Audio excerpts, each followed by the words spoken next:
Hey, how you doing? This is John, and welcome to John's Long Box. I'm here with Marcus Kellegrew. We're going to do it's clobbering time, and today we're going to talk about Julius Schwartz and Gardner Fox versus Stan Lee and Jack Kirby.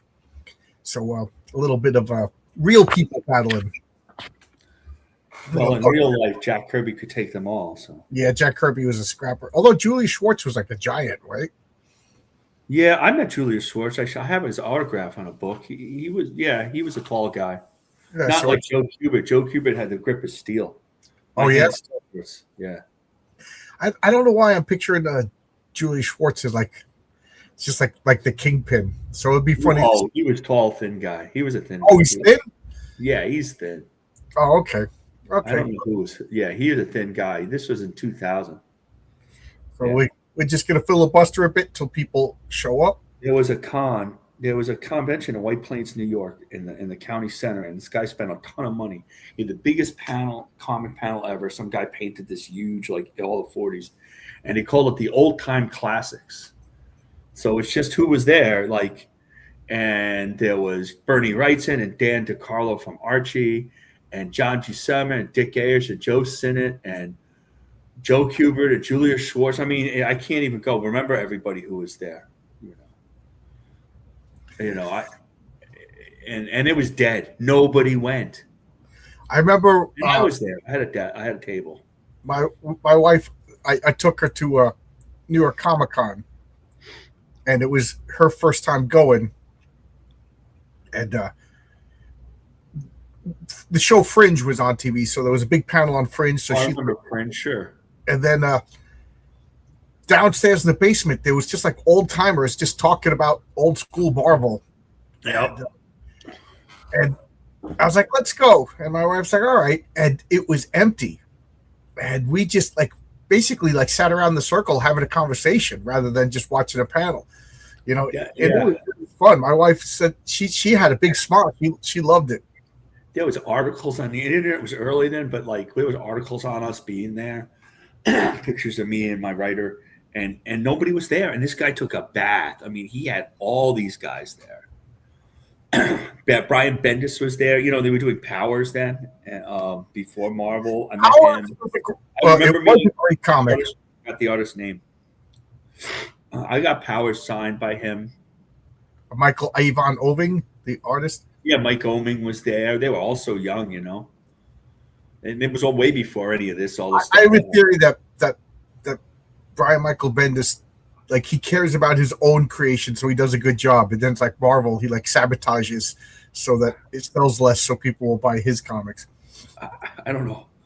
Well, it's possible. I mean, yeah, I would think so. He seemed like a nice guy. Well, everybody's a nice guy at cons. You know, they're not usually too good. Ooh, Murphy Anderson was there. Martin Odell. Erwin Brooklyn says Jack Kirby solos the field. So yeah, like that was one of the best cons ever, but nobody made any money at. So I just will do the accounting here. So anybody wants to pop in and talk, you're welcome to. Just keep your camera on. Well, it's I tough. like to look at faces, and second, it keeps the shenanigans out of the way. Hero Tale 2 is still available. Man, it got a lot of pages this week by a lot of people not named Marcus Kellegrew, but I got a bunch of pages this week. Luke did 2 pages. He's making up for lost time. Arkham handed in a page. I know I'm busting your balls, I know. I did the bottom. I meant to show you anyway. and we got some coloring Bottom done. of this page. So I'm good. Everybody's working. And one artist who had to leave for a while is saying that things might get handled and come back. So a project that I haven't announced yet, but glad I didn't. Maybe we'll be getting back to work on that. What do we got here? Once was cool. You're still cool. You're still cool. Hey, John and Marcus, hope you're staying warm. So, We were just talking about that before we went live. It is bitterly cold, and I'm working at the airport. They tore down the old terminal, rebuilding a new terminal. So they just have plywood walls right now. yeah. And plywood walls, all they really do is keep out the bitter whipping wind, but not they don't care about us being cold. So it is just freezing, but at least we're not in the whipping. walking to my car. You know, it's at the airport, so it's a long walk to my car. It's really windy at Oh my God. And then I take off my jacket, I throw it in the trunk. I cannot get from the trunk to my front seat fast enough. It is so freaking cold. Oh, yeah. Tony's here. How you doing, Tony? So, hi guys. How's my? So to mention how I'm working on it. Same as always. So this is the small panel layout. You can't see it, but just so you know that I'm working on it. I know you're working on it. I'm busting your chops. Oh, I know, I'm teasing. But the way I'm working, I work on every project a little differently. And sometimes, like in the 2-page project, I did the whole thing. I inked 1 page and did the next page. This one, I'm like sketch. These are basically on bad paper, so that way I can erase them and not beat up the good paper.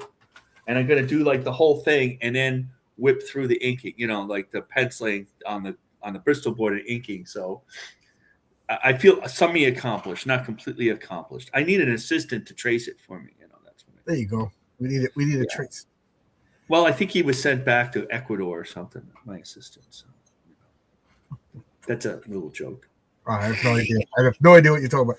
I just want to say hello to Ronnie Johnston. New name. Good to see you. How are you? Going to Brooklyn. R.J. Williams. And again, remember, this is an open invite if anybody wants to talk, share memories, share stories. And we just filibuster a little bit, Tony, while people filter in.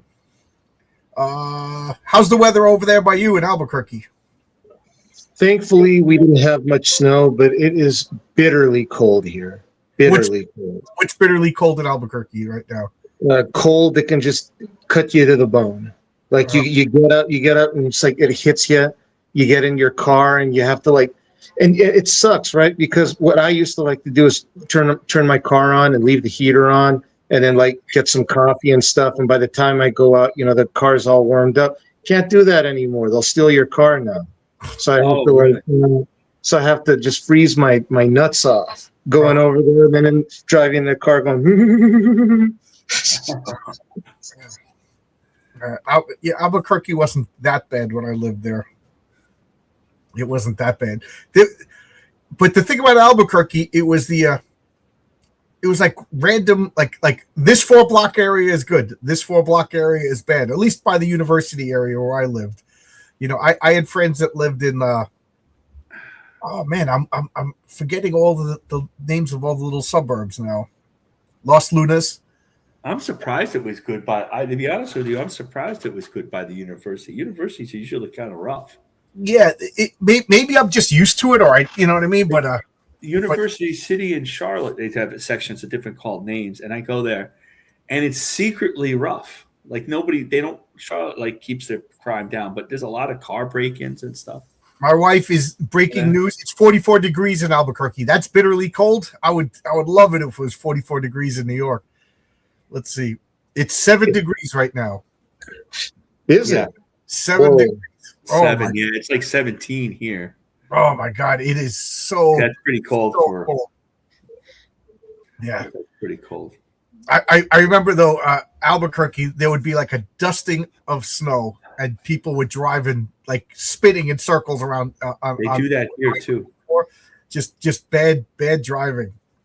And another thing people forget is I remember it was like springtime. And it was warm in Albuquerque, and this one girl that I was trying to impress, so I drove her to Santa Fe, and it was snowing in Santa Fe, and neither one of us had jackets on. Santa Fe it's like 55, 60 miles away, but it's all uphill.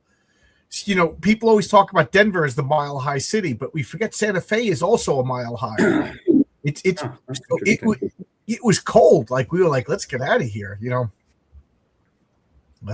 I'm at the fire station getting my nerd fix in, but I can't join. Oh, I already read that. And my wife just sent me another one. It's minus 15 in Winnipeg, where she's from. I forgot.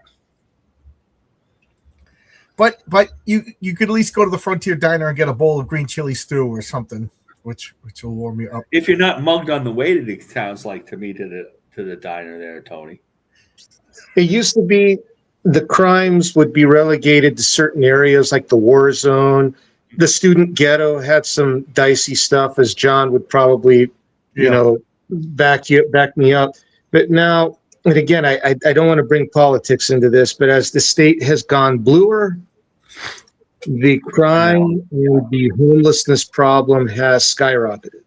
I don't know if that's politics or just like a truism at this point.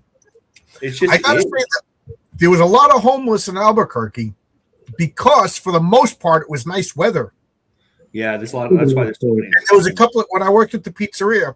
There was a couple of guys who would come to the back, and I would give them like burnt pizzas and stuff like that, and pizzas that we couldn't sell.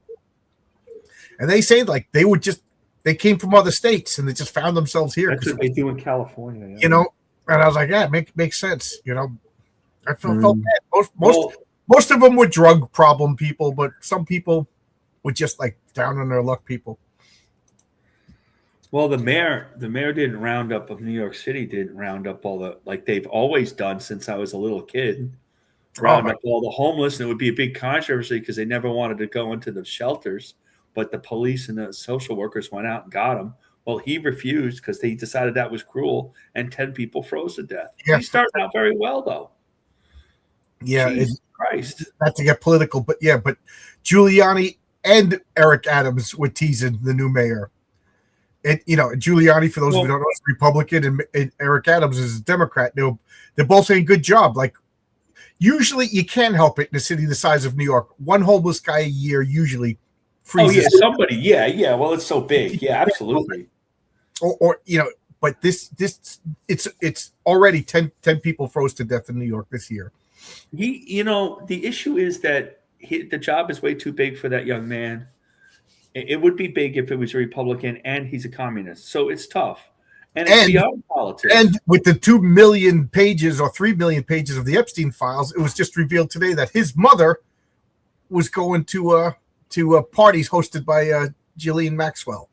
Well, did you know that I don't just What's the odds? I know Epstein's first cellmate. I work with him. Yep, Nicky Tartaglione. Poor Nick Sr. He's a murderous cop, terrible human being. I didn't know he wasn't a terrible human being when I knew him. It says, I worked in the Arctic Circle for 5 years straight. What did you do with the Arctic Circle? Minus 62 degrees Fahrenheit. Oh my God. That's unbelievable. It hurts thinking about it. So cold your blink rate slows down because the fluid in your eyes thickens up. I didn't know that, but it makes sense, right? Yeah, he's probably working in McMurdo Station with McCready and Childs. Oh, that's Antarctic. He's in the Arctic Circle. So he's working the Arctic Circle. 32 degrees in March felt like a warm summer day. In December, we got 3 hours. What did you do? You got me curious. I filled out the paperwork to be an electrician in Antarctica, and I'm glad I never heard from them. It was fun to fill that out in the summertime, and then in the wintertime, you're glad that they didn't. How cool would it be to be like, John's making comic books while working at Atlanta as an electrician? Because I imagine they got Starlink, so you can still do the internet. Make friends with penguins. What was I going to say? Okay, we got a bunch of people. So again, I'll put the link over here if anybody wants to come in and talk about. There was something I wanted to bring up, and now I can't remember. Oh, YouTube did an update, and you could click on some, and it says other people can't clip you. Oh, well, that's nice. So if you click this and other people click you, they automatically get a strike, and their channel will get taken down. So anybody watching this, I flipped that switch. You clip me, and I'm not going to wuss out. You want me to be on your channel? Ask me first. But you clip me, there you go. You get what you deserve. Learn, get some talent on your own. Make your channel interesting so people want to watch it without you having to steal other people's content. I built oil and gas plants in North Canada, second largest oil reserves, but it's all in North Canada, and the bitumen extraction plants. Oh, that's really interesting. That is interesting. Okay, so I guess I don't want to stay up all night because I'm already sleepy. So, Tony, I assume that you're going to want to talk about Julius Schwartz and Gardner Fox. And you assume right. Okay, take it away, Tony. Okay. Oh, he's got homework. He just reached over for notes. There's a few notes, yeah. Okay, so I'm going to make it quick so I don't bore anybody. Take time, because all prejudice aside, I don't know that much about Julius Schwartz and Gardner Fox because, again, I wasn't a big fan of Silver Age DC superhero comics. So there you go. So I'm learning.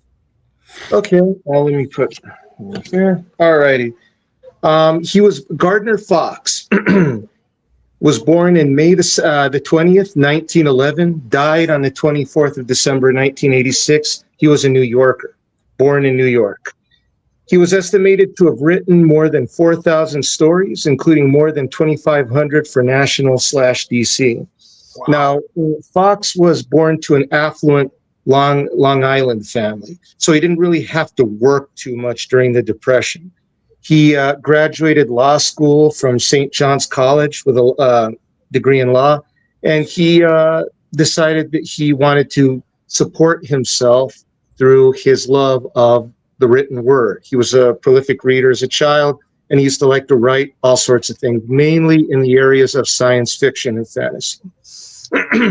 He wrote mainly before getting into comics for the pulps and science fiction magazines, but then he was one of the first that were hired by Major Malcolm Wheeler Nicholson. That is a name that only nerds like me and John and Marcus would know. I do. That is the name that created the company that became DC, which was later stolen from him by his two lawyers, Harry Donenfeld and Jack Leibowitz. I didn't know that. Okay, I'll give you the quick rundown on Wheeler Nicholson because that is a very good story. But I'm loving this. Okay, so he was hired to write his first professional work was in Detective Comics #1, 1936. He created a character called Speed Saunders, and he was a district attorney. And Fox, being a lawyer, basically used his knowledge of that, and it was probably one of the better strips. It was Stone Age DC. Stone Age DC was anything from New Fun Comics all the way to Detective Comics 19 or 20 before the company was taken over with a hostile takeover. So he basically, I'm going to skip his personal stuff, but I'm just going to basically give you a list, a rundown of what he created, the main stuff. Now, he created the first villain that Batman ever faced, Dr. Death, right? His first recurring villain. He also created the first two-part Batman story, which was Detective Comics 31 and 32, where he fights the monk, the vampire. Okay. In that story, he created the Batplane. In that story, he created the Batarang. In that story, he showed the first use that Batman used as a utility belt. He used gas. This is Julius Schwartz you're talking about, right? No, Gardner Fox. Fox. I'm doing Gardner Fox first. Okay. The first time Batman ever used his utility belt was in Detective Comics 31. He used a gas capsule. Now, shortly then, him and Sheldon Mayer, who's a really cool guy. You should talk about him one of these days. Sugar and Spice. Anybody remember that strip? Yep. The two of them had an idea for what essentially became the first superhero team. No superhero team had ever been created up until that point. And they debuted in All-Star Comics #3, June 1940, the Justice Society of America. So if you like the Avengers, if you like the Defenders, all that stuff, you have Mr. Fox to thank for that one. Now, some of his characters, the Jay Garrick Flash, the Carter Hall Hawkman, the Shira Sanders Hawkgirl, Dr. Fate and Inza Kramer, Wesley Dodds and Diane Beaumont, Sandman. He created Barbara Gordon in the 60s for Detective Comics. He created Zatanna. He created the concept of the multiverse for the Flash of Two Worlds. He was the first one to do He helped to create the Barry Allen Flash. He had a lot of input with Julius Schwartz and John Broome for Barry Allen.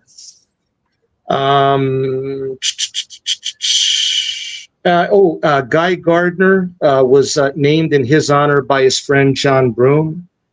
And he also created the New Look Batman with Carmine Infantino. That's the yellow oval right there. And yeah, that's about it for Mr. Fox. Was he the one that was a literary agent for H.P. Lovecraft? No, that was Julius Schwartz. Now, I would like to say, DC Comics has always treated their people quite badly. I would say not some would get sweetheart deals like Bob Kane and William Moulton Marston, but most of them would get screwed. Mr. Fox was more than content to keep working for DC, but around 1968, DC decided that they didn't want old talent like him, and they basically just stopped giving him work. And coincidentally, it was around the time that he wanted to talk about benefits. He was getting older. He was developing heart problems. Yeah. And basically, they just said, screw this. We're going to get somebody else. They fired him and Arnold Drake. Yeah, exactly. Arnold Drake is a big unionizer. So Yes. they talked about the union at that time. Yes, yes. He was that was him. That's Mr. Fox. Now we will go to Mr. Schwartz, Julius Schwartz, born June 19th, 1915, died February 8th, 2004. He was a Bronx boy, Bronx, New York. In 1932, along with famous monsters of Filmland founder Forrest J. Ackerman, he created one of the first sci-fi fanzines. He also founded, in 1934, he founded the Solar Sales Service Literary Agency, where he represented the likes of H.P. Lovecraft, Alfred Bester, Robert Bloch, the creator of Psycho, and Ray Bradbury. Oh, okay. In 1939, he founded the World Science Fiction Convention, which is now called WorldCon. Does anybody know that? WorldCon? Oh, yeah. I didn't know that, though. Yeah, he founded that. I didn't know it went that far back either. He joined DC Comics as an editor in 1944. In 1956, along with Bob Kanigher and Carmine Infantino and Gardner Fox, he created practically the Silver Age of comics with the creation of the Barry Allen Flash and Showcase number 4 in 1955. He revived, he later on saw how good the revision of the Flash came about, that he decided, I'm going to revive these other characters from the Golden Age that nobody probably remembers anymore. Because remember, the only characters that transitioned successfully from the Golden Age to the Silver Age at DC at that time were Batman, Superman, Wonder Woman, and the Green Arrow. So he basically revised the Green Lantern, the Hal Jordan Green Lantern. He co-created the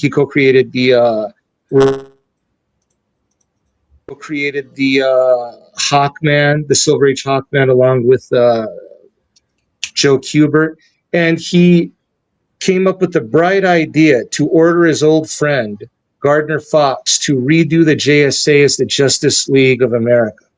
So he basically did the Second Renaissance, which led to Marvel Stan Lee creating the Fantastic Four. So in a way, Gardner Fox is sort of a unseen father figure, I guess, to the Marvel Silver Age. Yeah. He, by himself, along with Murphy Anderson, he created Adam Strange, which was a character that was near and dear to his heart. And he remained a goodwill ambassador and chairman emeritus of DC Comics to his dying day. So, but I want to add one thing, and it's a little salacious. Please forgive me, but I have to add it. After he died, he was Me Too'd. Yeah, I know. He was Me Too'd by Heidi MacDonald, Joe Duffy and Jill Thompson and Colleen Doran. They basically claimed that he was a little handsy. Now,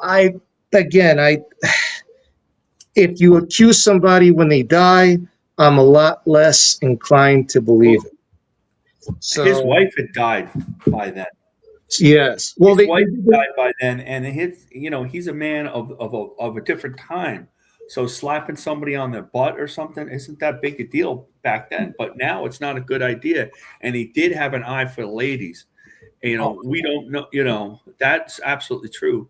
So that's probably where that came. But they were probably a little sensitive. But I can't assume that. But I will say to show my old sexism, Colleen Doran was the only good-looking one in that group. So that's when I heard Heidi McDonald, ew, yeah, yeah. Well, she's a muckraker, so we know that for everybody here. Plus, I wouldn't trust her as far as I could throw her. Yeah, that's what I mean. Whenever allegations are leveled to a person that can no longer defend themselves, I am not very inclined to believe that person. They did the same thing to Isaac Asimov.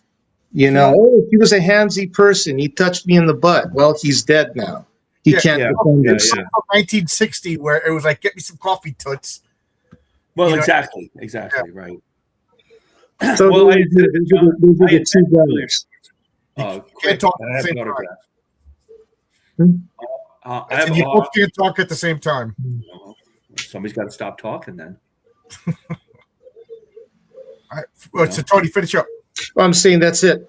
That's the two guys right there. If you want, I will include Major Malcolm Wheeler Nicholson, just because you were curious. DC Comics was founded in 1932 by and he was an interesting one. He was basically a cavalry officer in the United States Army, and he left the Army because he basically was a whistleblower. He saw some misconduct, and they sort of encouraged him to leave. So then he decided he was going to. He always liked pulps, so he wanted to make a pulp magazine company. Did not work. But then he met William Gaines. Who was Bill Gaines' dad? It was Bill Gaines, right? Who's the father of the man that created EC Comics? Crap, I can't even. Max Gaines, thank you. He met Max Gaines. Now, Max Gaines created the first American comic. Major Malcolm Wheeler Nicholson created the second American comic book and the first with all new material. That was Detective Comics #1. Now, really, Detective Comics, the second comics? No, the first comic he made was New Fun Comics. Yeah, that's all Fun Comic was yeah. But that repurposed a lot of like comic strips and stuff like that. Like the first real original stuff from artists like Siegel and Schuster and writers like Gardner, Fox and the like. That was Detective One. Now he had two lawyers, and they basically decided. See, at that time, the comic book industry was a way for the mafia to launder money and to do stuff. And so these two guys, his lawyers, they just decided, well, we could make this work a lot better than him, and he's kind of a pain in the ass, and we don't like the story. So we're going to give him a vacation, an all-expenses vacation for him and his family to Cuba. And while he leaves, they change the locks, and they basically just take over, and he loses the company. A company that is now worth billions or trillions of dollars, I guess. I don't know. But in a way, they were right, because I don't think it would have been DC under the Major, because under them, they created Action Comics #1. They were the ones that hired Siegel and Schuster. They were the ones that basically created the golden age. They were a pair of underhanded SOBs for how they did it, but they made it work.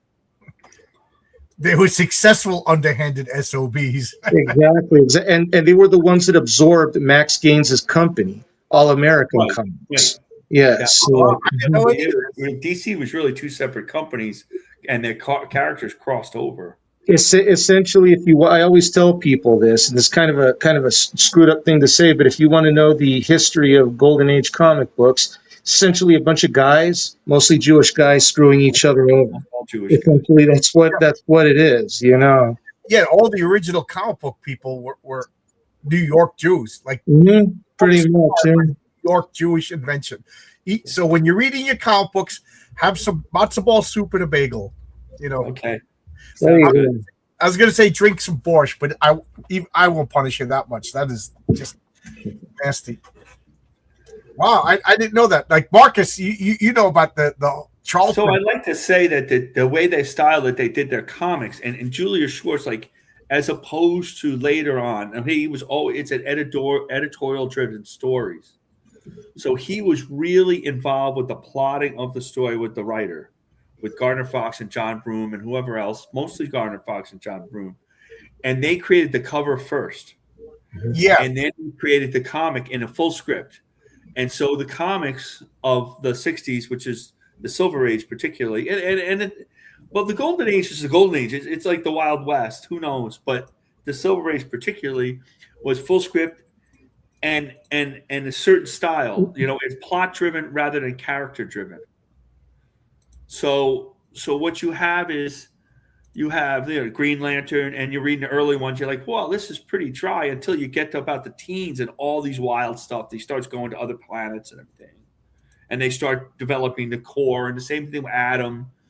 And so it was a little different. So that the characters, the Adam, they all were kind of samey after a while, and they also imposed that, especially Julius Schwartz, a style of Flash Gordon, of Dan and Cy Barry style of drawing, who did a lot of work for DC in the 50s. And that's that clean line, inked line of very clear, heroic characters. And other people, you'll see, like if you look at the history of Gil Kane, how he kind of developed into more action. He wanted to do that way earlier. They wouldn't let him. That's why he always cursed out the inkers. The inkers would tie it all down, him and Carmine Infantino. You're right about it was plot driven, because of those. I'm reading the early Justice Leagues. I'm below issue 20. I forget what issue I'm up to, but you could literally take out all the characters, insert anybody, and it would make no difference whatsoever. Yeah. So this is important later when we talk about the Stan Lee part and the Jack Kirby part, right? Because they did comics differently. Yeah. There was something else. I forget. I had something, but I forgot to mention a few things. Number one, he loved Batman, but he hated the direction it went with Batmite and the original Batgirl and the original Batwoman and Ace. He didn't edit that. Yeah, so he basically came and he wrote them out, right? They were gone. And this is Julius Schwartz. Julius Schwartz. And when the producers of Batman came to him, the 66 show, and they said, we're thinking about this new character, Batgirl. He's like, I'm on it. He got his friend Gardner to do it, and Carmine Infantino. Now, another thing about Carmine Infantino and him, Infantino realized that the books that would sell the most had gorillas on the cover. That's right. People love gorillas. Right? So he would make sure that he'd slip as many gorillas in the covers, and pretty soon that pissed off Julius Schwartz. He's like, no more gorillas on the cover, like maybe once or twice a month, no more than that. So that was the end of that. But Jack Miller was the editor of the Batman books, and he's the one who's getting back up. Sorry, this was also during the Planet of the Apes craze too, right? The last half of the 60s, it was Planet of the Apes everywhere, So no, this was in the early to mid 60s. That was before because that was around the time of Gorilla Grodd and Detective Chimp, and I'm trying to remember the rest of them. There was monkeys everywhere, gorillas everywhere. Right, Angel and the Ape was another one. So. What year was Planet of the Apes? Was it like 67? I think it's 67. Yes, it came out as a book by Pierre Boulet called Le Monde. What was it? I'm trying to remember. I'll remember it later. But it was in 67. The movie came out in 69. Okay. I Mhm. misremembered. I thought it was earlier. Yeah, Marvel never really went through that ape phase that DC went through. Oh, that's right. When you were talking about Mafia, I said, Marcus, you could talk about how Charlton was basically a mob. Charlton was money laundering for the mafia, which is why I'm posting the Charlton comics that Dick Giordano drew, the romance comics. And half the time, most of the time, they don't have real letter. It's all these beautiful drawings, and they have this typeset lettering because they didn't care. Right, and those early Charlton, because I started collecting like E-Man and Blue Beetle. The bottom of the page is jagged, like they didn't care cut about it anything. properly. They didn't care. It's a lot of those covers, the romance, and then somebody else was posting like a lot of that horror stuff. Beautiful artwork, like and Steve Ditko went there because he was just like they didn't care what he did. Like they literally this is just money laundering for the mob. So he was like totally free to draw whatever he wanted. They were low pay. They were really low pay, but and he went to jail, right? The owner of Charlton.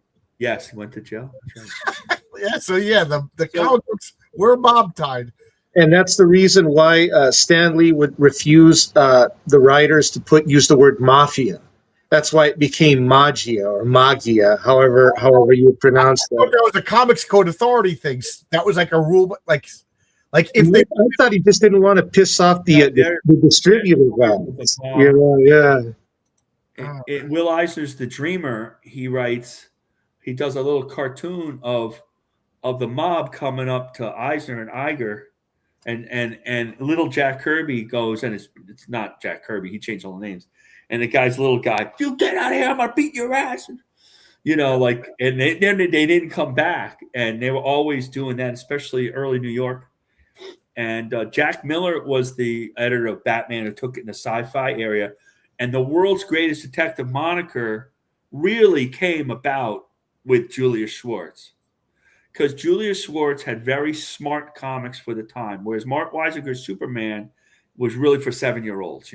You could like them, and they're really goofy, and some of it's really fun, but he repeated a lot of stories. So Julius Schwartz was the one who had the pseudoscience, would have the science page and Green Lantern and Flash. Flash is running fast because of why, and all that, and very clear storytelling, and so he went right into the detective part and okay, fans, did you figure it out before Batman? And then that would be part of the comic. Well, that makes sense then, because with working in the pulps and literary agent for all of these like highfalutin.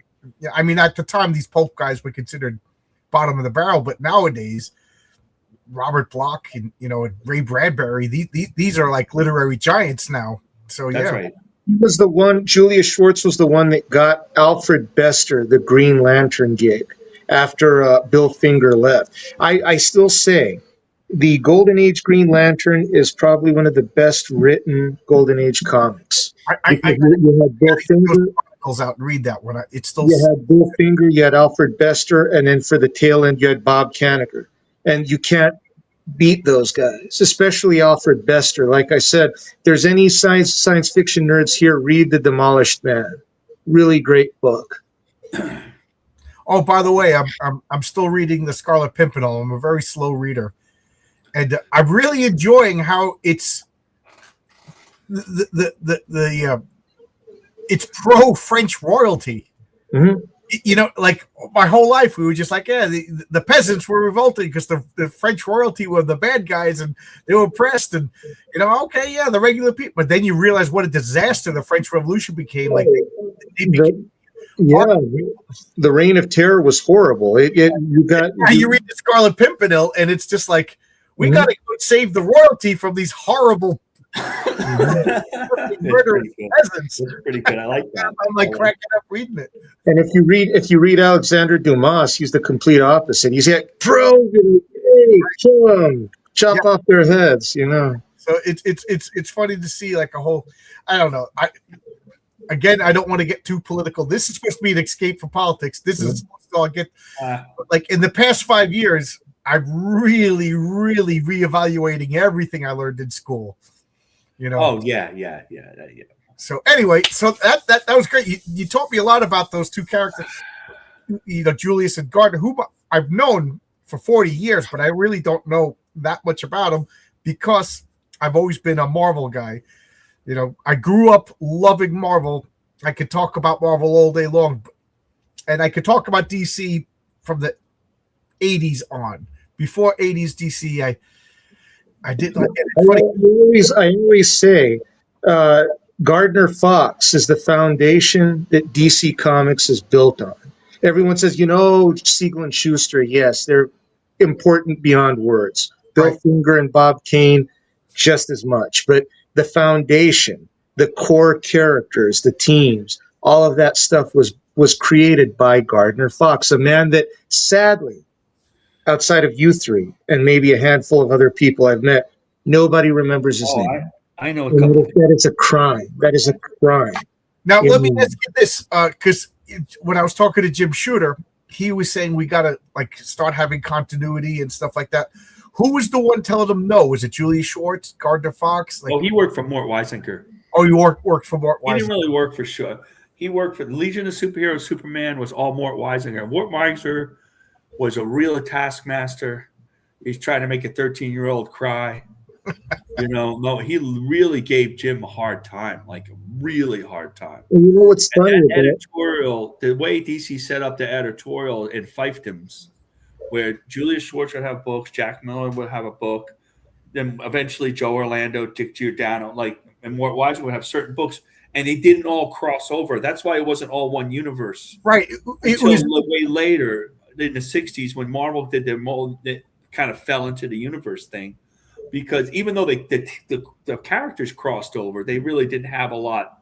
It wasn't almost not the same world. And to straighten out Marvel Comics, Jim Shooter did bring that way of doing editorial to Marvel with an editor and assistant editor. One last question before we get to Tony. You guys know, but like Doom Patrol, that was in its own little universe. It never really interacted with pretty much. Yeah. Mm-hmm.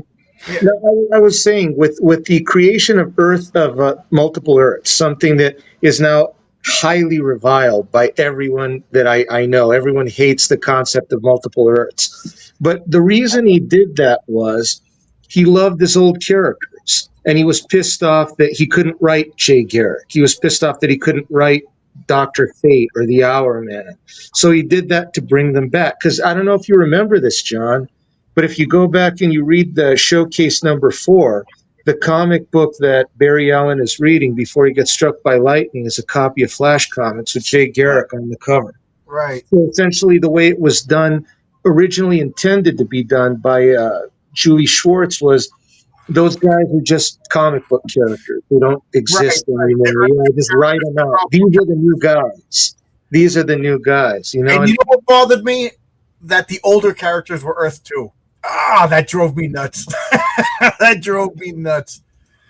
Yeah, ironically, the French Revolution was neither conservative nor liberal. The French government had more unrestrained power after the revolution than they could. There was trials and executions. I mean, there was executions without trials and stuff during the Republic. And again, I don't want to get political, but it was just Marcus is a bad guy. Okay, that's all it took to behead this guy. You know what I mean? Well, I'm ready to be beheaded. You know how that goes. Yeah, I'm tired. I'm tired, boss. I'm tired. I don't know how long it can last. Yeah. It's important to talk about how they did the comics, because that's why, Marvel, Stan Lee and Jack Kirby's older than Stan Lee by quite a few. Stan Lee starts at 17 or 18 years old, where his cousin gets him the job, and it's cousin by marriage. So he's not really related to Martin Goodman, by the way. So all that Nepo baby stuff. But they needed a guy who went to get coffee, basically to get coffee for Kirby and Joe Simon. While they did fantastic, and Lee's first writing is Captain America 3. A text filler that's been reprinted in several places. Now, this is 50s Captain America? This is the 40s. This is 1941. This is Captain America. Okay. The 50s only had 3 or 4 issues of Captain America, maybe 3. Okay. It wasn't a huge revival. And instead of being a solid company that was going to do superheroes like DC, Marvel was kind of the opposite. Marvel was like, they follow trends. Martin Goodman published pulps, but he followed the pulps. If he's going to do the Shadow, he's going to copy it, make the Spider. Like, this is how he did it. He wasn't a groundbreaker.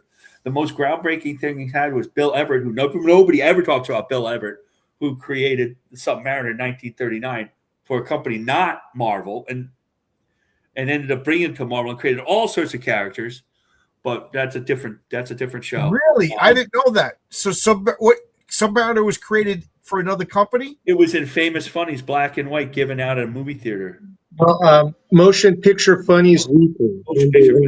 There are only 3 copies in existence. Yep. One covers. It's probably the rarest comic book you could ever own. And unfortunately, using like Ben Day, like underwater stuff, way early. He was a real groundbreaker, Everett.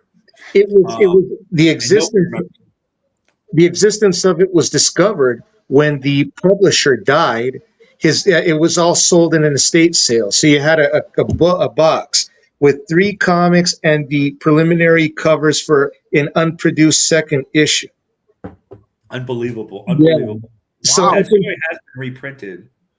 Tony, could you email me that so I can look it up later? Because I'll forget. Because I want to look that up. Thank you. So Jack Kirby's older, and he worked with. He worked for Will Eisner. Sorry to interrupt you, Mark, but that's another thing that blew my mind. In my mind, Jack and Stan were the same age up until. No, Jack. He didn't realize that Jack was that much older.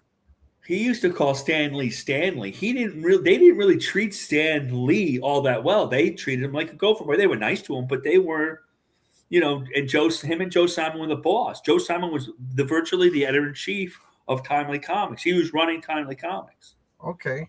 For Martin Goodman. And they were doing Captain America. They created Captain America. That's the biggest thing they did. Jack Kirby worked for all sorts of different characters. I don't know if he worked for DC before Marvel or Timely, but I know he worked for Fleischer. He worked for Will Eisner, and he was known to create he'll just create things. Blue Raven, Red Raven, like Blue Bolt. Those are all the famous like comics of the 40s and late 30s that Kirby did. And so he's an older comic creator, and he is setting the artistic standard of the 40s because he's the one who did all the wild action scenes.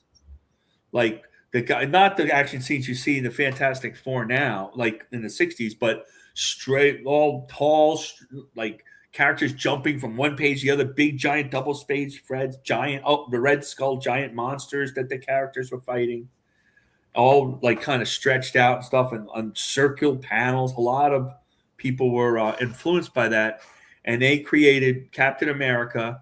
And the word is that Kirby and Blaine Lee, somebody told Martin Goodman at the same time they were doing Captain America and editing it, they felt that Goodman was not giving him enough money. Goodman is the evil villain that Lee gets a lot of crap for because he's the money guy up until 1970.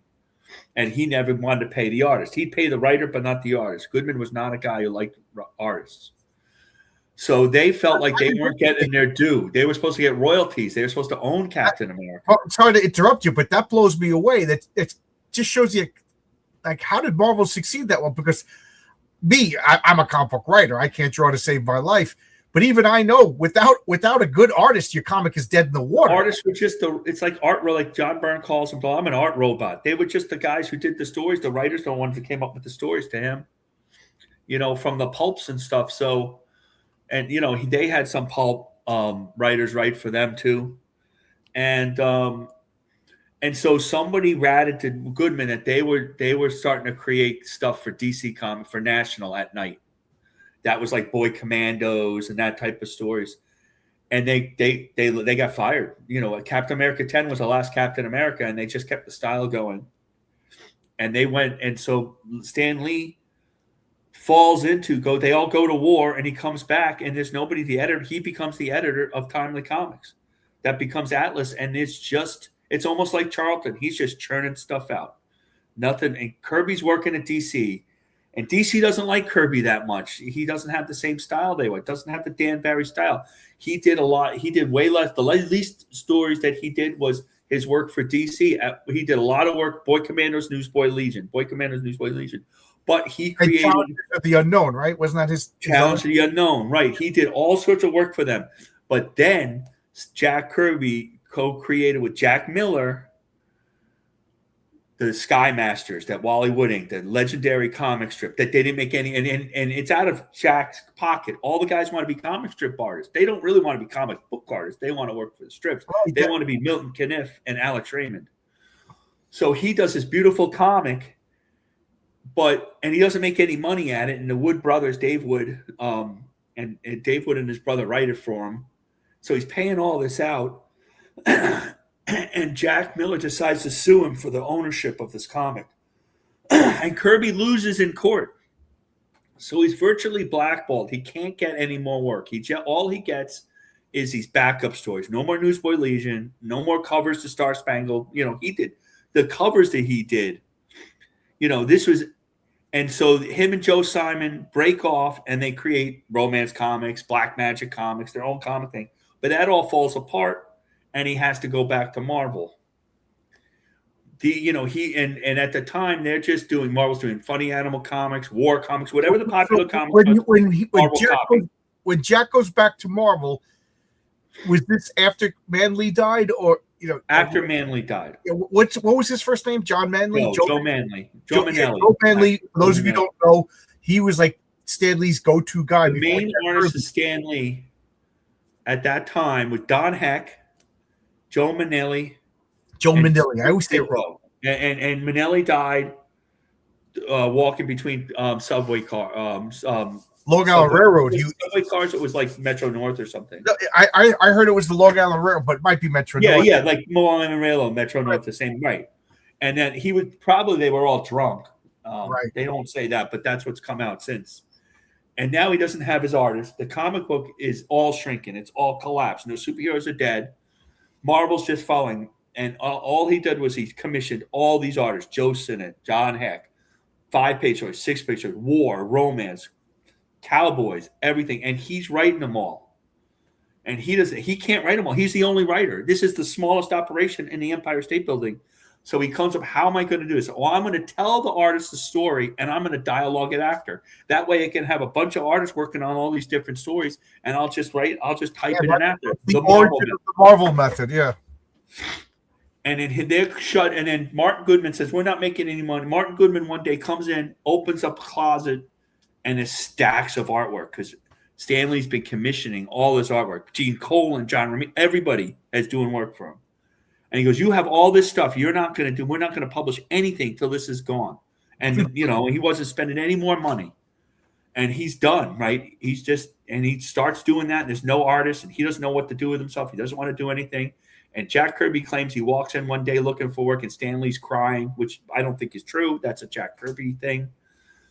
And they end up starting doing new comics, and he hires Kirby, and they do the famous monster comics and the romance comics, and he does the Marvel method. And Kirby's really good at it. And just like Tony said, somebody's playing golf with somebody. The story always changes. It's not officially. It's not like Stan Lee playing golf with it might be Martin Goodman. The way I heard it was Martin Goodman and Julius Schwartz were playing golf. Julius Schwartz was bragging, "Hey, we got a good book going on. It's called The Justice League of America, and we're selling it." Schwartz. I think it was the publisher, but they changed the guys who do this. Somebody was golfing with somebody, the heads of Marvel and DC, and they were looking at the Justice League. And then he said, "You got to create a team." And at this point, Stan Lee's about to quit. This is a legendary story, and his wife says, "Well, just if you're going to quit, do the comics you want to do. F all this, And he wants instead of creating a version of the Justice League, he creates the Fantastic Four. Now, he didn't really create the Fantastic Four. We know that Jack Kirby created it. That's a dispute. There is a plot of the Fantastic Four out. But because of the plot-driven comic and because of the excitement of Stan Lee and then Steve Ditko, the artist starts creating all these characters, and it just explodes. And it's on the art, and it's character-driven as opposed to plot-driven because the artist is laying this out. And it's more idiosyncratic artwork. It's not on a house style as like the Dan Barry very staid style. They're wearing suits and ties at DC, and at Marvel they're not. And so they're a lot. So the artist had a lot more on it, and it creates a more of an exciting look. Even the crude Fantastic Four artwork, which DC made fun of. Oh, Jack Kirby, he's terrible. He can't draw. Look at this. He can't draw. Look at Carmine does this. What is Jack? I don't think Carmine Infantile ever really liked Jack Kirby's artwork, as a matter of fact. Well, Jack, in defense, Jack's art on the first 10 issues of the Fantastic Four were rough. But it sold like crazy because there was something about it. Yeah, the excitement of it, the action of it sold it. The thing looked like a lumpy thing in diapers, but man, it was exciting, but technically bad, And so like Ditko as well. They weren't. I mean, they all did work for all the companies, but I think Ditko back then was so good, Well, there's subtle reasons why Ditko and Kirby are really good. Marcus. And so Jack Kirby creates all these characters, and Stan Lee dialogues them all. Marcus, Tony's trying to say something. Sorry, I didn't see him. Marcus, I have a question for you.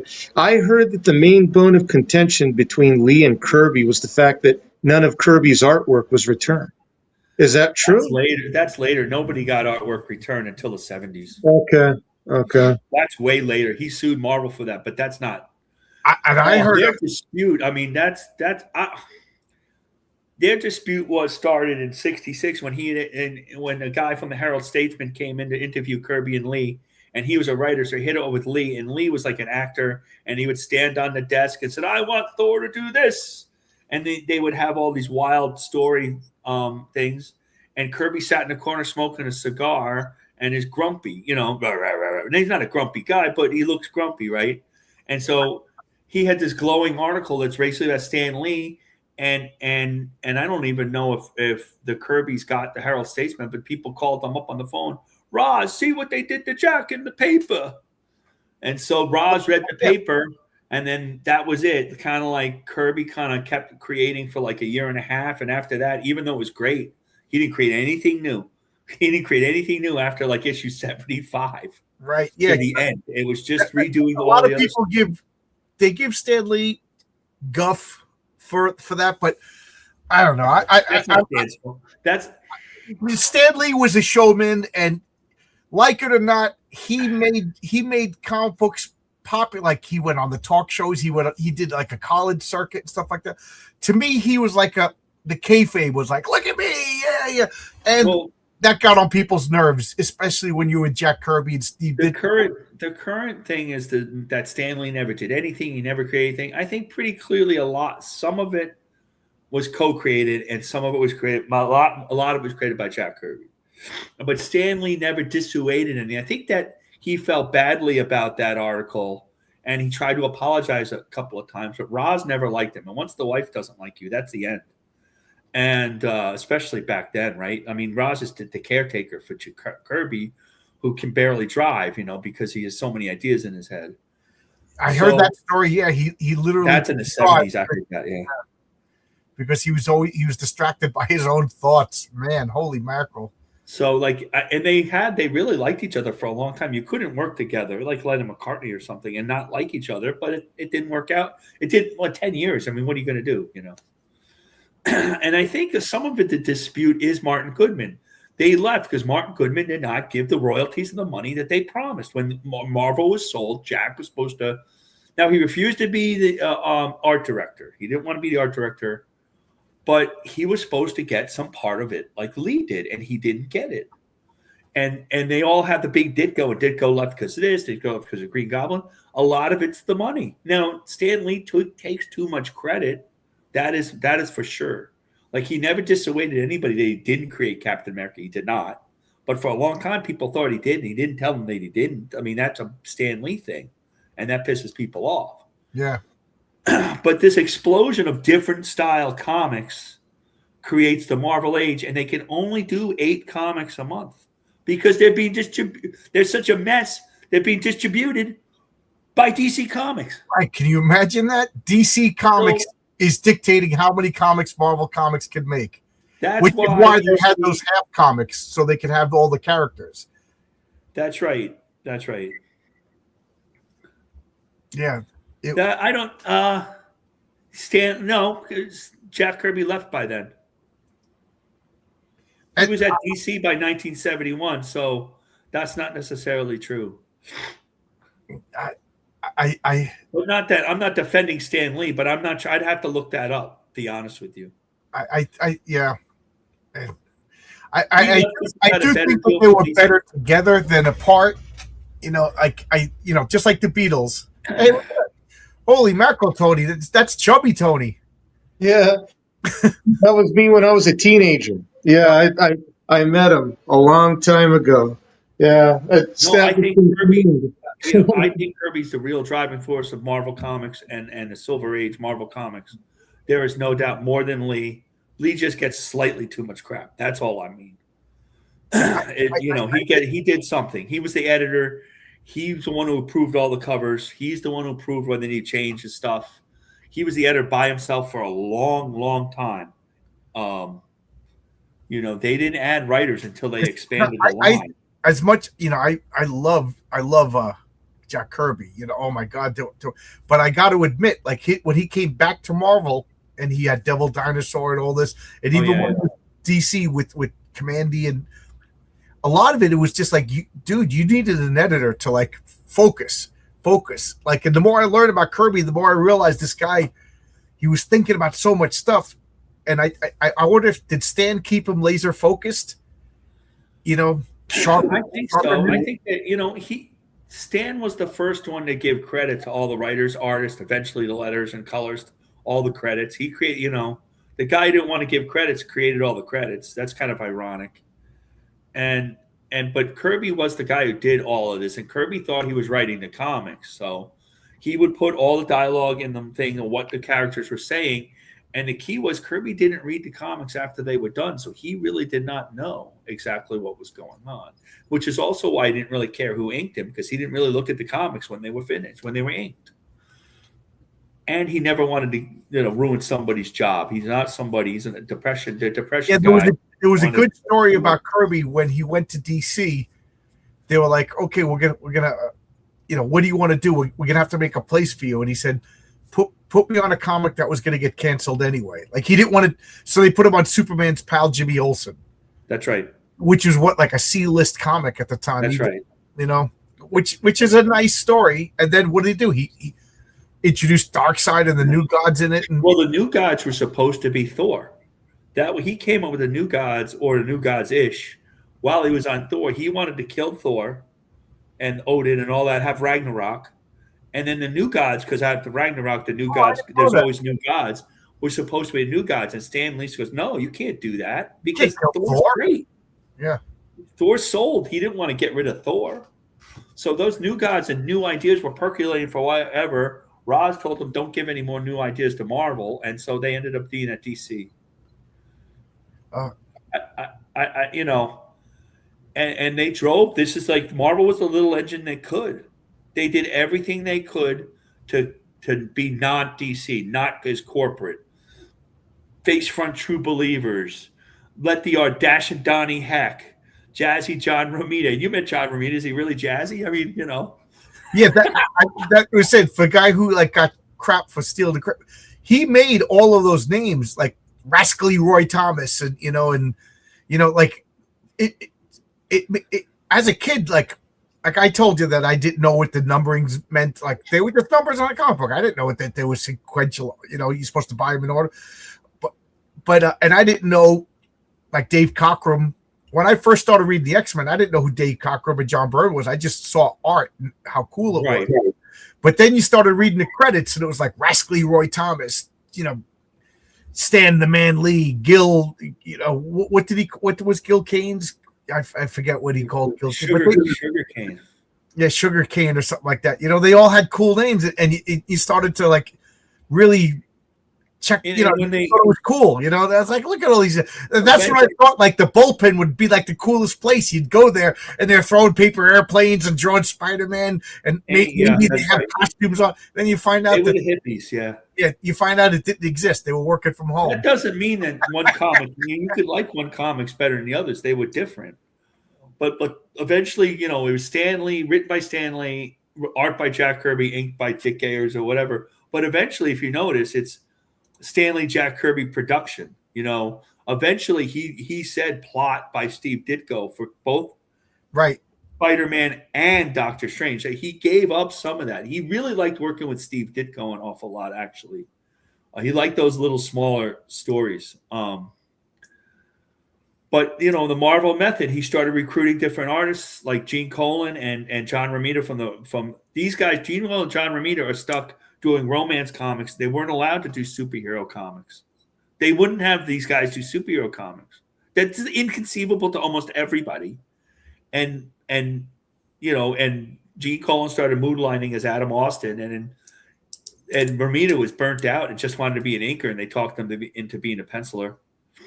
And that's how he got. He tried to get John Buscema back, who worked for him, and all these guys worked for him when he was Atlas in the 50s, doing more comics and stuff. And he tried to get them all back, and he created these guys, working from home, and they get the plot. And I know for a fact because Gene Colan used to tape his phone calls with Stan Lee so he could remember the plot of the comic. He told us that he loved working like that because it let him be cinematic. He thought he was directing a movie. That's why his stuff is so, also his eyes aren't any good, but all stretched out and moody and different angles, and then, a hand turning the big panel of just opening the door like you would do in a mystery movie or something, or a horror movie. It was all movies, and he was able to do that. He wasn't able to do that in the other comic companies. So there's a lot of freedom, and it created the Marvel Age of Comics that lasted until about, I would say, early 70s, until Conan.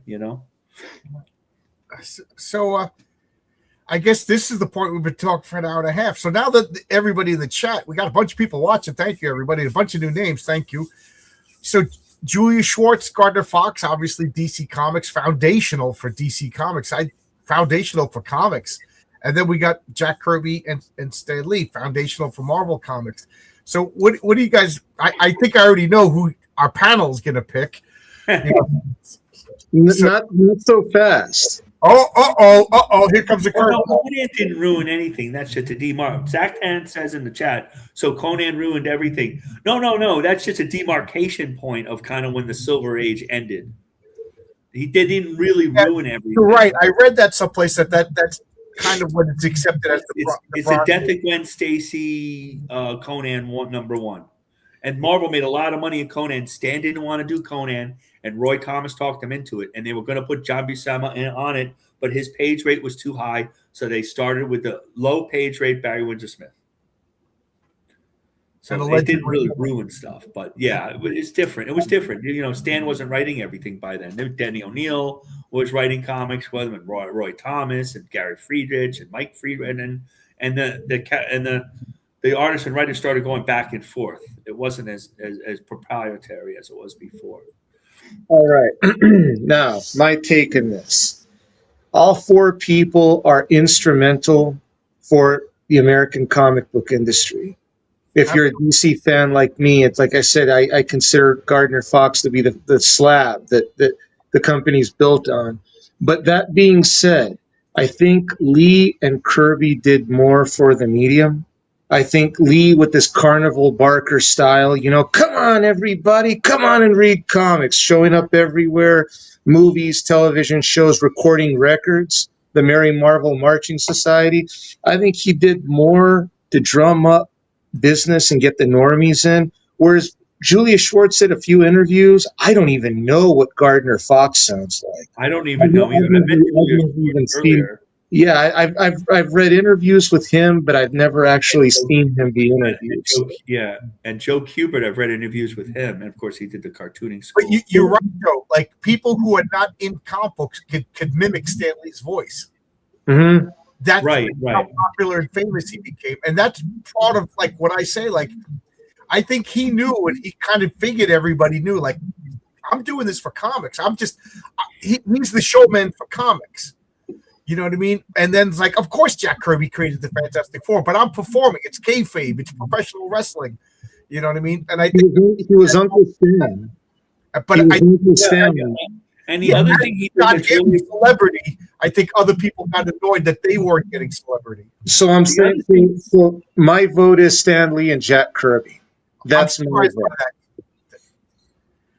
the other thing that Stan did was he didn't write down to the thing. DC had all of DC, but Weisinger's comics, Superman comics, people wrote down for younger children, and Stanley said we're going to write at least for the college level children. He had some phony and that what is now cringy hep language, Right, But it right. was Stanley, only he could do it well. Other guys did it. Roy did it okay, and Steve Englehart did it okay. And it turned into the verbose, overwritten 70s comics in some essays. But he didn't write down to his thing, and things like Doctor Strange become a hit, and who could in colleges, and who would have thought that, Yeah. I've been saying this for a long time, especially reading these Doom Patrols. I'm reading old Doom Patrols and Justice League, and I'm like halfway through. I'm just like, this is just bad. It's written like with no consideration. Like sometimes there's not even continuity in the comic itself. And Stan Lee, he famously said like he wanted to call the X-Men the mutants, and he was shot down. So he came up with X-Men, and they were like, nobody knows what mutant means. He goes, they'll look it up. What's really funny about what you said there, Tony wants to say something. So why don't you go, Tony? Sorry. I was just going to say, by the time that's the thing that Lee had. He had his pulse on the youth. I mean, that guy. Yes, it was cheesy dialogue, but he knew what the kids wanted. To go back to what John said, if you read those JLA things that were done by Gardner Fox, they're pretty hard to read for me. You had like people like Snapper Carr. Remember, John? Like, oh yes, it didn't work.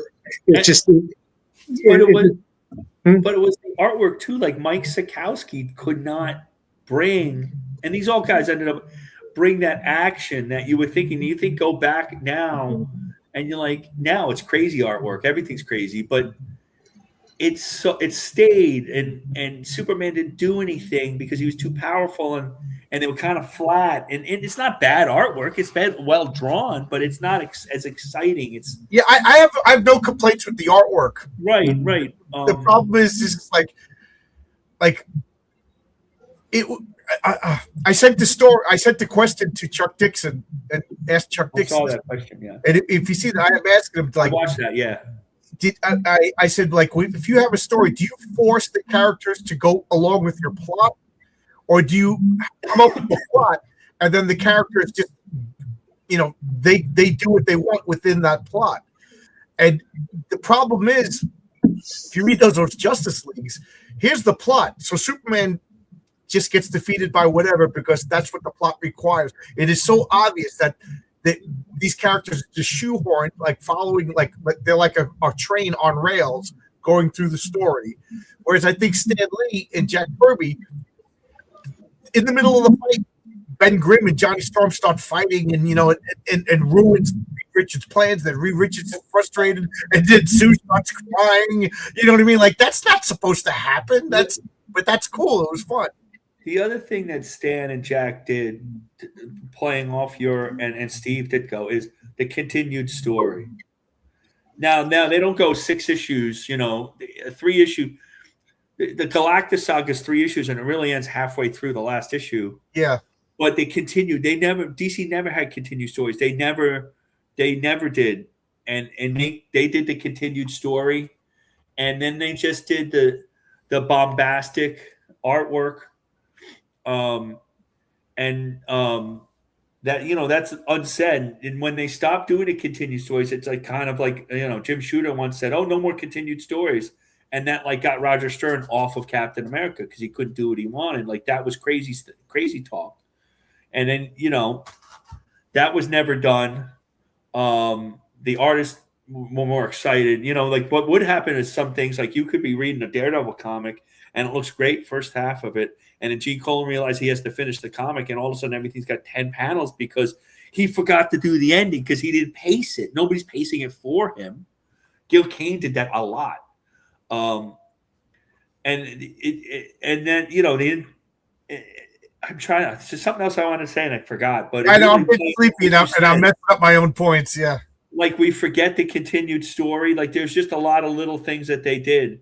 like coloring, you always bring up the coloring, that unique coloring that Stan Goldberg. Like he wouldn't be afraid to make everybody red in its story, especially early on, to make it look different because they weren't printed as well as the DC comics. Right. They don't look quite as professional. It took a while to get to that. We all take for granted the continuity in comics and storytelling. Oh, it's continuity. Right. The continuity even in early Marvel really isn't there, but that was like a Stan thing and Jack Kirby thing to cross the characters over. That's why they were all in New York City, unbelievably. So they could. There's that one annual that Marvel, the first Amazing Spider-Man annual, where Spider-Man's saying, "Hey, Thor," like. All of a sudden, Steve Ditko hated that. He didn't want anybody else in the comic. Right. But that. But what I'm talking about, like if you watch like Mickey Mouse, or not Mickey Mouse, Mighty Mouse, or cartoons like that, or Bugs Bunny, perfect. Every episode of Bugs Bunny was its own world, its own universe. It didn't matter. Right, that's right. Different characters, and that's the way DC was. And we kind of I give them crap for that, but that's the way storytelling for children was. Like a Disney movie, you watch Disney, Mickey Mouse is the Sorcerer's Apprentice. Then the next Disney movie, he's a guy working on a train. The next, you know what I mean? It doesn't reference the other movie. It's just a character inserted into. Like I just read all of these. I don't want to pick it up. The Carl Barks's DuckTales, Donald Duck stories, and every story, it's its own little bottle episode that doesn't reflect or interact. The only thing is Donald Duck has 3 nephews. And sometimes he has an Uncle Scrooge, and sometimes he doesn't. Okay, Tony, what were you going to say? I hear you that DC was more childish than Marvel, but you have to blame a lot of that on Wortham. Wortham scared the crap out of everybody. If you read 40s Batman, it's violent, it's fun. And then you see 50s and 60s Batman, and he's fighting space aliens and stuff like that. There's the villains are gone. The Joker maybe twice a year. The Penguin maybe once a year. Catwoman never. The Two-Face never. None of those guys. Never. Yeah. And it's a lot of that was. I would say DC was castrated by that book, by Seduction of the Innocent. It was. It's not. Yeah. Marvel definitely like. DC Comics would figure things, Flash and Green, they would figure things out. They weren't punching guys. They didn't have that type of action. Marvel, boom, they're punching guys. The Thing is punching guys. The fantastic, Iron Man. Captain America's fighting not everybody. They're fighting. But punching and fighting wasn't a big thing. Yeah, the Hulk did not like it. And that was why Julius Schwartz's decision to make it in a more sci-fi angle. That's right. You're absolutely right. That's sort of a way to get away from the pulp dirtiness. The sexy women, the guns, the gangsters, taking it away from that. For a long time, they didn't have Catwoman. Was just because she was a sexy woman? They didn't. It was because of that, but also because Wortham eviscerated her. Wortham eviscerated Phantom Lady, Wonder Woman, and Catwoman. It's an interesting book. I mean, it's retarded, but I mean, if you could pick it up, I'm sure. I saw an original print, and that's it was like $400. I'm like, I can't justify. Wonder Woman spent years just being like a romance with Steve Rogers, and they had Wonder Baby and Wonder Girl, and just these ridiculous stories that had nothing to do with anything else. They had to publish to this day. They have to publish Wonder Woman monthly, or they lose it to the Moulton estate. So it doesn't matter what Wonder Woman sells. When they call her the Trinity, that's only because she's been around, not because she ever sold. Because she's never sold. Exactly. I completely agree with you, Marcus. But anyways, to get back to it, I say that if I had to choose, I have to take Marvel. The Marvel guys are the ones that made this hobby. Everyone I know loves Marvel Comics. I'm the only guy in my group that was a DC guy. I was the oddball out of the group. The Marvel Cinematic Universe, all of that is built on the foundation of Stan Lee. Martin Goodman started it, and it was a foundation of it was built by Bill Everett and was the guy that created the Human Torch. Schomburg, right? Yeah. No, yeah, I think it. Hold on. Well, that was the foundation, but the house itself was the house that Stan and Jack built, and they're the guys that they're the reason why comic book stores exist. They're the reason why action figures exist. Batman may have been huge in the 60s with the Adam West show, but that was all that DC had. Even back then, Batman was all they had, whereas Marvel was the house of ideas. So I have to give it to Lee and Kirby and Ditko and all of them. To answer that question, if they lose the rights to Wonder Woman is still a cash cow, even though the comics don't sell. Oh no, the apparel sells, merchandise sells.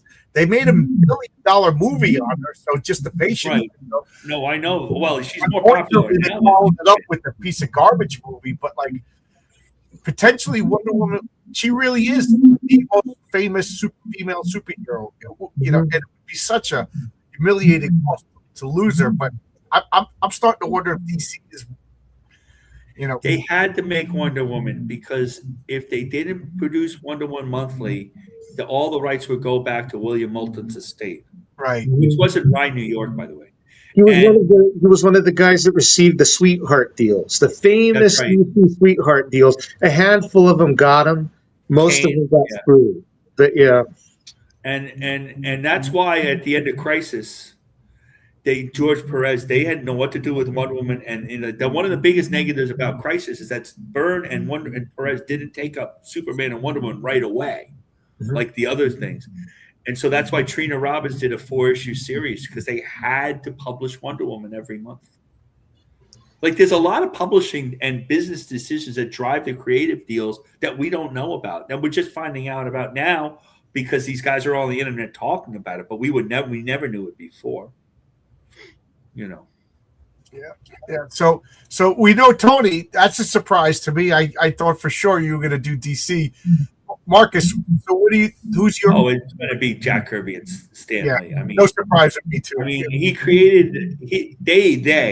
Jack Kirby, more and more than Stan probably, let this whole universe develop. The only one that developed naturally. One of the problems with creating your own universe is that you come up with the universe before. This created just while they were making the comics. He didn't have the idea that it was going to be a universe. It was going to be the same as DC.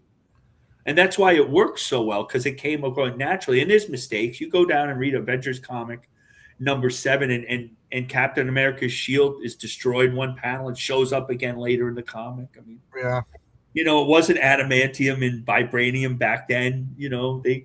Tony Stark could put gadgets in it, There's a lot of mistakes but that's charming to me, They didn't develop it all, man. That was back then, Yeah, I just like RRTNZ, my money's on Lee and Kirby. I always say that there's a couple of guys that elevated the medium, and as much as I give credit to Julius Schwartz and Gardner Fox, I mean, after Tony's educating me on them, I feel bad saying this, but I mean, all those characters that they created and everything, but I do feel that they were still that. Is it unfair to say contemptuous of the medium? They that's interesting. I don't know. They were jobbers. They treated it as a 9-to-5, whereas we basically knew this is what he had. This is all he had, so I better do something with it. So I could give it to him. Lee and Kirby elevated the medium. There's people that I credit with elevating the medium, and like Will Eisner, Jack Kirby, Stan Lee. Bob Kane, if you can say anything good about the guy, he was like Stan Lee. He was out there promoting the shit out of Batman, just absolutely promoting him everywhere. Stan Lee, Will Eisner, and Bob Kane all went to the same high school in the Bronx. Oh, that's interesting. Will Eisner and Bob Kane at the same time. That's interesting. There's one little tidbit for you. He owned 5% of Batman. he was a millionaire by the 60s during That was a during big the thing. boom. So they read about Sheldon Moldoff, who was his ghost for years and years and didn't get any credit. And that guy was bitter. That's why he used to do all those awful horror comics Mhm. on the side. He was not getting paid. Dick Sprang, they also put Bob Getty's name, but he was hired by DC Comics and he made more money than Sheldon. Yeah, and poor Bill Finger ended up dying alone in a shitty little 1-bedroom apartment in yeah. Hollywood. You know, so Well, he was a drunk too. may rest in peace. Bill had a drinking problem though. So I would say that Bob Kane, though, like, yeah, he went out promoting, but that was because that was for him to make money. Yeah, yes, Stan Lee for him to make money, but Stan Lee promoting benefited everybody. Mm-hmm. Yes. The slight defense of Bob Kane, he didn't really draw well, and he didn't really do a whole lot of the drawing. But the comic strips always had ghost artists and always had a bunch of team. And there's a lot of even Roy Crane, who really drew it. Well, Roy Crane inked it, and this guy drew it. And we never knew. As soon and I told this to John the other day. Maybe he'll do it. Go back and read the early pre-Robin issues before Jerry Robinson joined the group and did the thing. It's horrible. The artwork is garbage. It's terrible. It's a hand is bigger here than it is here. It's bad. It's terrible. It didn't even have the charm of Joe Shuster. You know, Joe Shuster stuff had a charm to it and a power. It had a charm. The Bob Kane's artwork sucked. And I'll still never forget when I talked to him, when I talked to Jerry Robinson. So how was it like to work with Kane? Work. I showed up, I did the work, and he put his name on. And I'm like, well, that's basically the tale of Golden Age comics, man. Yeah. All right. So what do you guys want to do next week then? What's a good topic for clobbering time?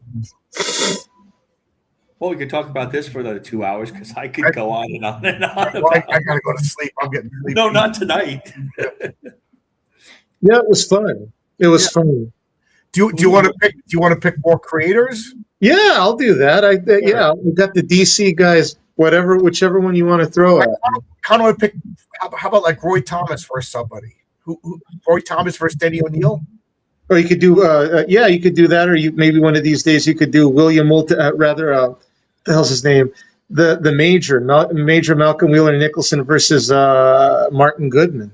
The two guys that created the DC and Marvel. I would have to sit here and listen to you guys then, and all I would do is the only thing I would offer is Marcus. Tony's trying to talk because I don't know enough about them. But yeah, you want to do that? The two publishers, whatever you or Roy Thomas, whatever. Yeah, this is fun. All these is a good idea too. Yeah.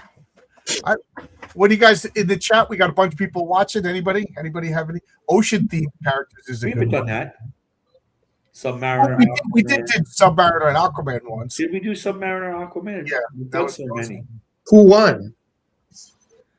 I think Submariner. I think. Well, depend. Oh, that blew me away. For some reason, I always thought Bill Everett created the Human Torch also. No, Carl Burgos. I knew that. Carl Burgos. Yeah. The thing, go back and read the famous "They Destroyed New York City." The Human Torch versus the Submariner is drawn in 4 days in a hotel. Yeah, that's the first. And it's the roughest comic. That started the tradition of the jam. Everybody went to somebody's apartment, and I wonder if they were snorting anything or taking uppers probably and whatever was available. And they finished an entire and it was an oversized comic in a weekend. But it was a rough looking comic. It's not drawn all that well. It goes. It never stops. Something else happens. It's a wild book. Now, as Lord of Brooklyn, we would talk about this, but this is something I want to bring up. Alan Moore signed a deal that the Watchmen would stay with DC unless they stopped publishing it. So if they stop reprinting Watchmen, then all the rights go to Alan Moore. Now, Alan, I consider you a smart guy. Stop belly aching. This is the same company that will put out more Wonder Woman comics that are subpar just so William Marston doesn't get the rights. You knew what you were doing. You knew you were making the deal with these people. Stop belly aching. You know what I mean? I feel like I'm the last defender of Alan Moore, and even I'm just like, you signed the deal, dude. You knew what you were doing. The thing that pissed me off about him was, didn't he revise it so BLM gets his rights? Oh, did he? Yeah, he did that during the height of the BLM thing. Every Watchman issue, like his cut, what little cut he accepted, it all goes to BLM. Oh, great. So good. You Alan Moore, your work is going for fraud. Yeah. Congratulations. You taught Whitey. You taught DC. Yeah, well, He definitely bought some of their mansions. I think they owned like 5 mansions towards the end. I wonder if that stuck though. Yeah, I bet you that. I got to look that up. That's interesting. I bet you that didn't stick. We could do. How about this? You could do EC War comics versus DC Comics War. Yeah, I'll do that. Bob Chaniger and Joe Kubert. I'll do that. Harvey Kurtzman, War with John Severin and we'll do, World War read up on EC Comics a little bit. Well, so EC War Comics versus Atlas War Comics. DC Comics. Oh, DC War. Yeah, Comics because nobody Atlas. All the war comics aren't bad. I mean, Chuck says the DCs were the best, but most people think that like the ones that really were anti-war. And I've been buying these Atlas Comics hardcover. One of them is just called War, and according to Chuck Dixon, he says that Atlas Comics War Comics were really, really good. I don't know if you guys did this one yet. Mac Bullen, the Executioner versus Frank Castle, the Punisher. Oh, that's a good one. This is that one too. Maybe that's not. This is a good one. The best decade in comics. Yeah, the 80s, pretty much, or the 60s in Marvel. You guys, all right. I want to do this one. This one, the greatest decade in comics. Everything else we'll still do. I mean, there's 52 weeks in a year.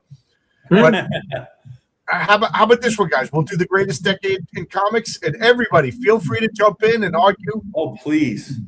Yeah. Let me talk over somebody else. Good God. You just got to keep your eye on the.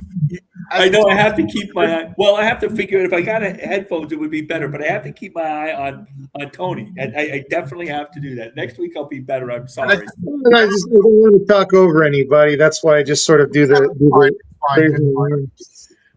I'm going to start doing that too. All right, so we'll do next week.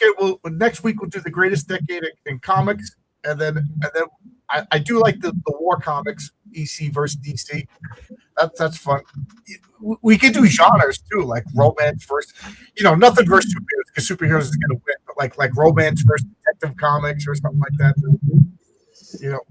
That'll be. Oh, and Marcus, did you see that last comics video I did? I showcased the Matt Baker hardcover. Oh, I saw a little bit. It was late. I have to rewatch so good. It. When I'm driving next week, I got to watch. I saw, I always pop in. Oh, he's streaming. It's 12. It's 12. Yeah, I know. Yeah. Go and see what he's talking about for 35 seconds, and then I have to go to bed. I did it with RJ too. Man, I got to thank you for getting me interested in Matt Baker. That art is so good. I'm gonna start. I just collected all his non-romance covers, and I'm gonna start posting them.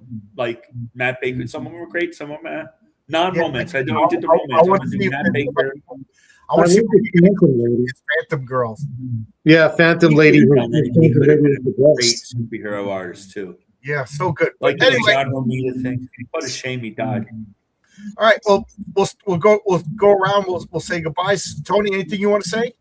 Watch Marcus draw stuff. Buy Heroic Tales, please. Everybody, see you later. See you. Marcus? We're drawing the He-Man characters, which I don't. It is He-Man. I'm too old for He-Man. On the studio tomorrow, see if I get in a fight with the guys like I did last week. Really? A little bit, yeah. I was tired. I was cranky. They redrew X-Force 13, and they really took a lot. I wasn't on the stream when they decided to do it, and they take a lot of time bashing that artist. And I know that X-Force 13 wasn't a good comic, and I know that Mark Pacella wasn't known as a good artist. The Liefeld style. and I just thought it went a little too far based on their quality of their work, or quality of my work. I'm not any better than them. That's for others to decide, not me. And I just think it's not. I wasn't too crazy. To John Bogdanove, the Superman artist, who did Superman for all those years, Man of Steel, and Power Pack, and because he did X Factor 60, and that was a really rushed comic, and it's really loose. And I'm like, guys, do you really want to do this? But we're learning. But you're 60 years old. So I was just cranky. They could do whatever they want, of course. It's fine. Right. It would bug. That's Don Draw stuff tomorrow at 7 p.m. Eastern Standard Time. Oh, 7 p.m.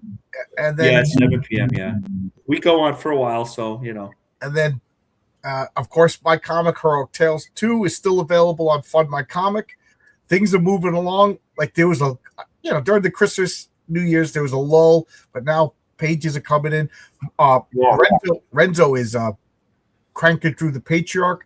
I'm gonna wait until the comic is complete before I do the campaign.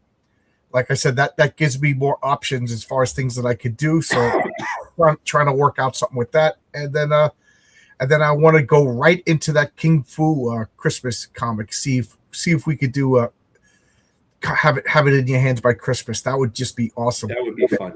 And then Bill Williams has it in Punchline, Giant Size Punchline #1. I think in April that the campaign for that's going to go live, and then in the summer it'll be in the comic book stores. Why am I mentioning that? I have a 12-page story featuring all my characters in that. So thanks a lot, everybody. Bye-bye. And at this point, it's time to say goodbye, kids. All right. Good night. Good night, everybody. Thanks.